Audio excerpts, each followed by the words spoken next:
유진 피터슨 교수에 따르면 실상 성서 지리학적으로 좀 살펴볼 때 사막과 광야는 실제적으로 다른 공간이라고 말합니다.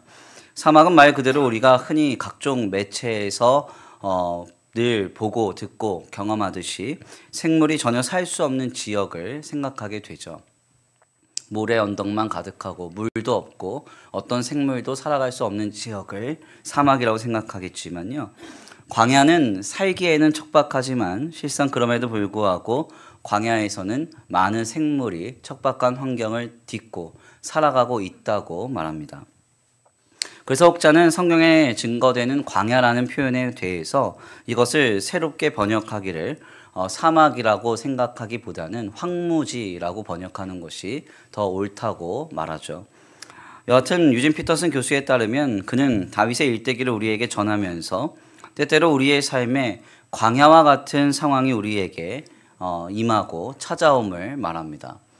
척박한 환경, 살아갈 수는 있지만 고단하고 곤고하며 마음이 어려워지는 환경과 조건과 순간들을 우리가 만날 때가 있다는 거예요. 그런데 그는 이러한 상황과 이러한 순간이 성도를 넘어뜨리려 함이거나 혹은 성도에게 큰 아픔을 주려 하는 그런 어떤 역사가 아님을 말하면서 오히려 우리의 삶에 만나는 광야와 같은 상황은 우리의 신앙과 삶의 자리를 유익하게 함을 주창합니다. 그 내용을 잠깐 함께 읽어드릴게요. 제가 읽어드립니다. 나는 또한 그곳, 즉 광야가 아름다운 장소라는 사실도 믿는다. 광야는 우리가 위험과 죽음에 직면하는 곳이지만 맞이하는 태도에 따라서는 하나님의 위대한 신비와 삶의 특별한 소중함에 직면하는 곳이기도 하기 때문이다. 아멘입니까? 광야와 같은 상황, 우리가 고단하고 곤고하며 어려운 상황과 순간들을 만날 때가 있지만 그 광야는 우리가 위험과 죽음에 직면하는 곳이지만 동시에 맞이하는 태도에 따라서는 하나님의 위대한 신비 그리고 삶의 소중함을 경험하는 장소 또 시간, 순간들이 될 수 있다는 겁니다. 오늘 본문의 말씀은 바로 이러한 관점에서 우리에게 큰 깨달음을 주는데요. 본문은 하나님께서 예수 그리스도의 오실 길을 예비하는 세례 요한을 준비시킬 때에 대한 기사를 전합니다. 놀랍게도 성경은 하나님께서 세례 요한을 준비시킬 때 그를 빈들에 두셨다.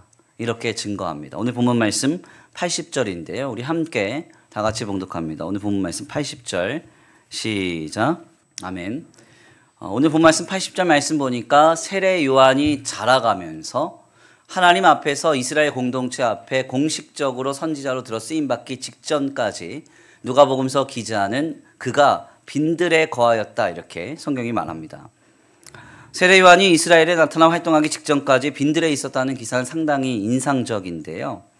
세례 요한이 어떤 사람이죠? 세례 요한은 구약과 신약을 잇는 예수님의 오실 길을 예비하는 그 시대의 선지자입니다. 이렇게 중요한 직임을 맡았다고 한다면 하나님께서는 그를 놀랍도록 이끄셔서 어떤 특별한 율법 학교에서 교육을 받아 엘리트 코스를 착착착착 밟아가면서 그를 멋진 하나님의 사람으로 준비시켜야 마땅합니다. 그런데 성경은 이와 같이 세례 요한을 준비시켰다고 말하지 않아요. 다만 주님이 하셨던 일은 그를 빈들에 두셨다. 빈들에 두셨다. 성경이 그렇게 말합니다. 여기서 우리에게 헬라어 에레모스로 증거된 빈들이라는 것은 구약의 광야로 증거된 이 미드바르라고 하는 말과는 조금 다른 장소를 의미해요. 그렇지만 실상 그 공간이 주는 의미로서는 굉장히 유사한 의미가 있는데요. 그래서 개혁자들은 이 신약 성경에서 증거되는 빈들을 영적인 훈련과 시험 그리고 하나님을 깊이 체험하는 장소로서 해석했습니다. 대표적으로 마르틴 루터의 경우에는 이 빈들을 하나님의 은혜가 가장 필요하고 분명하게 드러나는 장소다 이렇게 해석했고요. 또 다른 종교개혁자인 칼빈은 빈들을 인간의 연약함과 하나님의 주권이 가장 잘 드러나는 장소다 이렇게 해석했습니다. 그러니까 세례 요한이 이스라엘 공동체에 나타나서 공식적으로 선지자로서 활동하기 직전까지 그가 빈들에 거했다는 것은 하나님께서 뭔가 그에게 주시고자 하는 특별한 은혜가 있었다는 것이죠. 세례 요한은 이 빈들에서 오랫동안 기거하면서요, 철저하게 낮아지고 또 낮아졌을 겁니다. 그 어느 것도 의지할 수 없는 빈들에 홀로 거하면서 하나님을 더 친밀하게 경험하고 하나님의 하나님 되심을 더 긴밀하게 경험하는 역사가 이 빈들의 현장 속에서 연이어졌을 거예요. 결국 하나님은 이 빈들에서 이 세례 요한을 일으켜 세우셔서 예수 그리스도께서 오시는 길을 예비하는 시대의 사역자로서 그를 사용하시는 겁니다. 우리는 여기에서 하나님께서 하나님의 사람을 준비시키는 과정이 오늘 우리의 생각과 매우 다름을 깨닫게 되죠. 하나님의 사람은 어떻게 세워지고 준비될까요? 많은 지식, 많은 학문, 실천적인 많은 어떤 경험과 스펙을 쌓아가면서 하나님께서 하나님의 사람을 세워가시고 이뤄가실까요? 성경은 그렇게 말하고 있지 않습니다. 주님은 하나님의 사람을 광야와 빈들에 거하게 하신다고 말해요. 그 광야와 같은 상황 속에서 빈들에 홀로 거하면서 자신 안에 있는 비참과 한계를 직면하고요, 하나님께서 하나님 되심을 경험하는 그 놀라운 현장으로서 이 고단한 나날들을 지내게 하시는 것이죠. 결국 빈들과 광야와 같은 상황의 연속 속에서 그들은 하나님의 사람으로 세워지고요, 이루어져 가는 겁니다.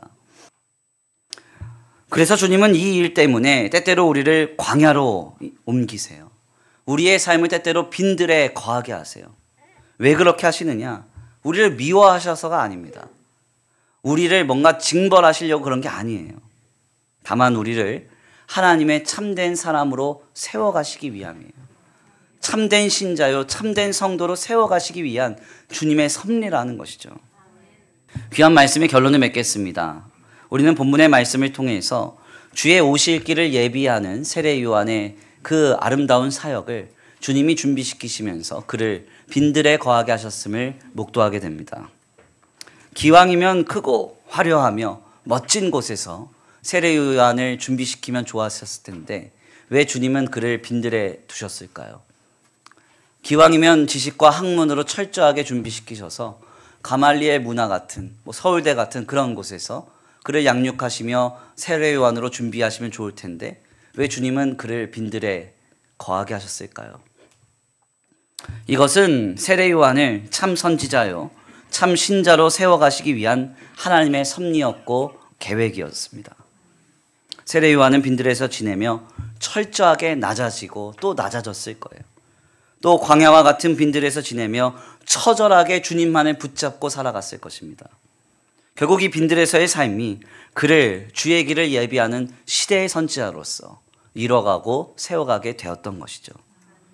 오늘 우리의 삶도 주님이 이와 같이 인도하고 계십니다. 힘드세요? 어려운 일이 있습니까? 광야로 인도하신 주님의 섭리가 있어요. 빈들에 거하게 하시는 주님의 뜻이 있습니다. 그 속에서 우리가 회개하고 하나님 더 붙잡으며 기도하며 나아간다면 하나님께서 이 시대 가운데 우리를 더욱 세워가시리라 믿습니다. 그 역사의 주인공 되시기를 간절히 축원합니다.